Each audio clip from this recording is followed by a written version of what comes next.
नमस्कार दोस्तों, आज हम इस वीडियो में आपके साथ डिस्कस करेंगे रीमर टर्मिनोलॉजी के बारे में। तो सबसे पहले जानते हैं कि रीमर होता क्या है, किस पर्पज़ के लिए इसका इस्तेमाल करते हैं। रीमर अगर आप डायग्राम में देखें, ये आपको अलग अलग टाइप के रीमर दिखाई दे रहे हैं। और रीमर को बनाने के लिए हम जिस मटेरियल का यूज़ करते हैं वो कार्बन टूल स्टील हो सकता है, HSS हाई स्पीड स्टील हो सकता है। और रीमर का इस्तेमाल हम जो ड्रिलिंग मशीन है, इसका जो ड्रिल चक है, इसमें इसको इंसर्ट किया जाता है। और इसके अतिरिक्त हम इसे लेथ मशीन का जो टेल स्ट्रोक होता है उसमें इसको इंसर्ट करते हैं। अब बात करते हैं कि रीमर का इस्तेमाल क्यों किया जाता है। जब हम किसी भी वर्कपीस में होल बनाते हैं, ड्रिल बिट के इस्तेमाल से ड्रिलिंग ऑपरेशन को परफॉर्म करके जो होल हम बनाते हैं वो होल हमें एग्जैक्ट साइज़ का नहीं मिलता।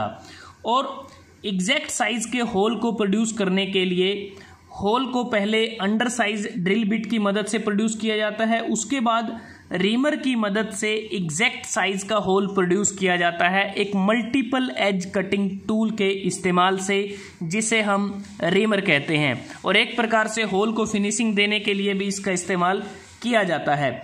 और जो रीमर है ये हम हैंड रीमर का भी इस्तेमाल कर सकते हैं, मशीन रीमर का इस्तेमाल कर सकते हैं। जो हैंड रीमर है उसे हम टैप रेंच में उसको होल्ड करके फिर हम होल की फिनिशिंग या एग्जैक्ट साइज़ का होल बनाते हैं। और जो बाई मशीनिंग करते हैं उस केस में रीमर को हम ड्रिल चक में या फिर टेल स्ट्रोक इत्यादि में इसको माउंट किया जाता है। अब बात करते हैं कि जो रीमर है उसकी जो टर्मिनोलॉजी है, उसमें जो अलग अलग टर्म्स हम यूज़ करते हैं वो कौन कौन सी होती हैं, उनका पर्टिकुलर रोल क्या रहता है रीमर के केस में। तो ये जो डायग्राम आपको नज़र आ रहा है ये रीमर का डायग्राम है। यहाँ पर नंबर ऑफ आपको टर्म्स आपको नज़र आ रही हैं, एक बार इसको हम रीड कर लेते हैं। ये स्क्वायर टैंग है, रिसेस है, सैंक है, cutter sweep, overall length, land और ब्लेड, फ्लूट लेंथ या body, cutting lip, chamfer length या एंगल ऑफ चैम्फर। तो अब बात करते हैं कि वन बाय वन सभी टर्म्स के बारे में आपके साथ डिस्कस करेंगे। तो सबसे पहले बात करते हैं सैंक। ये जो सैंक है एक प्रकार से ये रीमर का ड्राइविंग एंड होता है, जिसे हम ड्रिल चक में या टेल स्ट्रोक में इस पार्ट को माउंट किया जाता है। और ये सैंक पैरेलल भी हो सकता है और टेपर भी हो सकता है। और टेपर इसलिए करते हैं ताकि हम इसे ईजिली इसको होल्ड कर सकें। इसके अतिरिक्त अगर हम बात करें, यहाँ पर जो स्क्वायर टैंग है एक प्रकार से जो हमारा जो बैक एंड होता है सैंक का वो एक ड्राइविंग स्क्वायर होता है, स्क्वायर की फॉर्म में होता है। उसके बाद है बॉडी। अगर हम बात करें सैंक के बाद जो मेन पार्ट आपको नज़र आ रहा है जिसे हमने नाम दिया है फ्लूट लेंथ या बॉडी।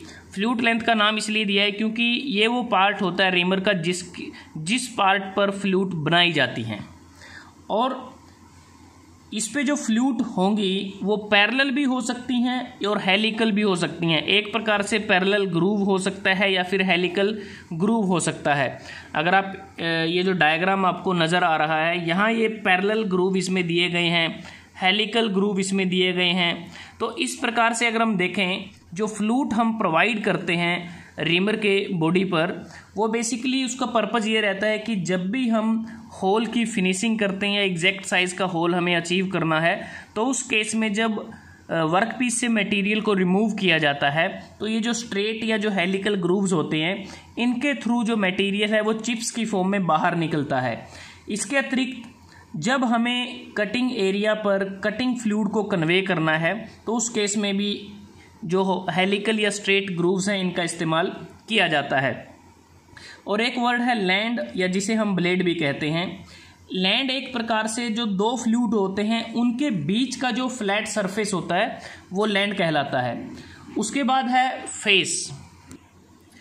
उसके बाद जो फेस है अगर आप देखें ये डायग्राम आपको बिल्कुल क्लियर है, ये सामने वाला जो पार्ट आपको नज़र आ रहा है इसे हम फेस कहते हैं। और फेस एक फ्लूइड सरफेस होता है जो कटिंग एज के बिल्कुल एडजेसेंट होता है। फेस के बाद जो नेक्स्ट पार्ट है वो है हील। हील एक प्रकार से जो हम देखें जो हमारा जो फ्लूट होता है, फ्लूट और सेकेंडरी जो रिलीफ होती है उसका जो इंटरसेक्शन एज होता है उसे हम हील कहते हैं। उसके बाद अगर हम बात करें रिसेस, ये जो आपको नज़र आ रहा है ये जो पोर्शन है रिसेस अगर देखें ये सैंक की तरफ होता है। और जो बॉडी का डायामीटर होता है उसके रिस्पेक्ट में इसका जो डायामीटर है रिसेस का वो कम होता है। एक प्रकार से बॉडी के डायामीटर का जब डायामीटर में रिडक्शन होता है और उस रिडक्शन को ही हम रिसेस कहते हैं। उसके बाद है डायामीटर। तो आप डायामीटर अगर इस फिगर से देखें यहाँ से यहाँ तक, ये जो कैपिटल डी आपको दिखाया गया है ये मैक्सिमम डायामीटर होता है रीमर का एंटरिंग एंड पर। एंटरिंग एंड जो हमारा होल में इंसर्ट करता है, और एक प्रकार से ये एक्चुअल साइज भी कहलाता है। उसके बाद हम बात करते हैं एक्सिस की। जो रीमर का जो एक्सिस है एक प्रकार से वो लॉन्गिट्यूडनल सेंटर लाइन होती है जो एक्सिस होता है, और बिल्कुल कंसेंट्रिक होता है। जो रीमर का डायामीटर है उसके साथ वो कंसेंट्रिक होता है। नेक्स्ट है angle of chamfer. Angle of chamfer की बात करते हैं। जो रीमर हम यूज़ करते हैं होल को एक्चुअल साइज प्रोवाइड करने के लिए या फिनिशिंग के लिए, तो एंगल ऑफ चैम्फर एक प्रकार से बहुत ही इम्पोर्टेंट है कटिंग एक्शन के लिए, क्योंकि जो कटिंग एक्शन होगा तभी मटेरियल रिमूव होगा, और वो मेनली डिपेंड करता है एंगल ऑफ चैम्फर पर। और जो एंगल ऑफ चैम्फर है ये एक प्रकार से जो फ्लूट हम बनाते हैं, ईच फ्लूट मतलब कि प्रत्येक फ्लूट पर एंगल ऑफ चैम्फर को यूनिफॉर्मली इसको ग्राउंड किया जाता है, ये जो आपको नज़र आ रहा है। और ये चैम्फर की लेंथ होती है यहाँ से लेके यहाँ तक, ये जो टोटल चैम्फर हम प्रोवाइड करते हैं ये टोटल उसकी लेंथ होती है। इसके बाद आता है मार्जिन। तो यहाँ पर अगर आप देखें ये आपको नज़र आ रहा है कि मार्जिन का पोर्शन कितना रहता है।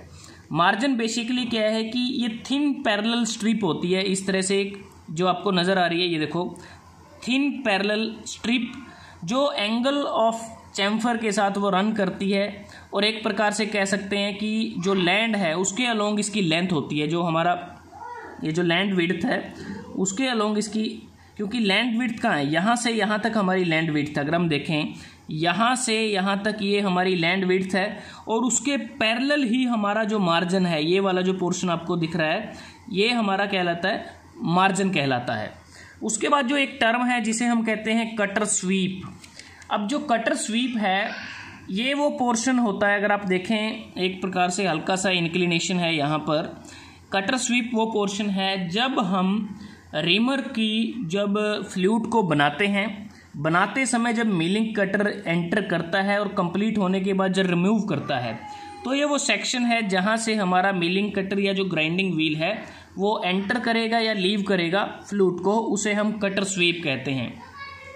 उसके बाद है ओवरऑल लेंथ। यहाँ से यहाँ तक दोनों जो एक्सट्रीम एंड है, इस एंड से लेकर इस एंड तक, दोनों एंड के बीच की जो टोटल लेंथ है रीमर की, उसे हम ओवरऑल लेंथ कहते हैं।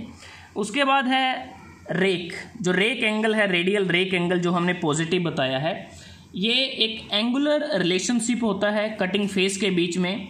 जब हम कटिंग फेस पर किसी भी पॉइंट पर टेंजेंट ड्रा करते हैं और उसके रिस्पेक्ट में जो भी एंगल बनता है उसे हम रेक एंगल कहते हैं।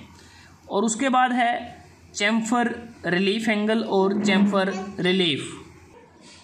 तो ये जो चैम्फर रिलीफ है ये एक्सियल रिलीफ होता है जो चैम्फर ऑफ द रीमर होता है। अगर हम देखें ये हमारी जो चैम्फर लेंथ है और ये जो चैम्फर रिलीफ है, तो यहाँ पर क्या है कि ये एक्सियल रिलीफ होता है। और जो चैम्फर रिलीफ एंगल है एक प्रकार से जो एक्सियल रिलीफ एंगल होता है eight outer corner of chamfer, जो आउटर कॉर्नर है उसके साथ ये एक प्रकार से एक्सियल रिलीफ एंगल होता है। तो दोस्तों आज हमने इस वीडियो में आपके साथ डिस्कस किया रीमर हम किस पर्पज़ के लिए यूज़ करते हैं, और रीमर की जो टर्मिनोलॉजी में जो भी टर्म्स यूज की जाती हैं वो कौन कौन सी हैं, कैसे उसको हम रीमर पर दर्शाते हैं, रीमर का मटेरियल क्या होता है, कैसे रीमर को माउंट किया जाता है।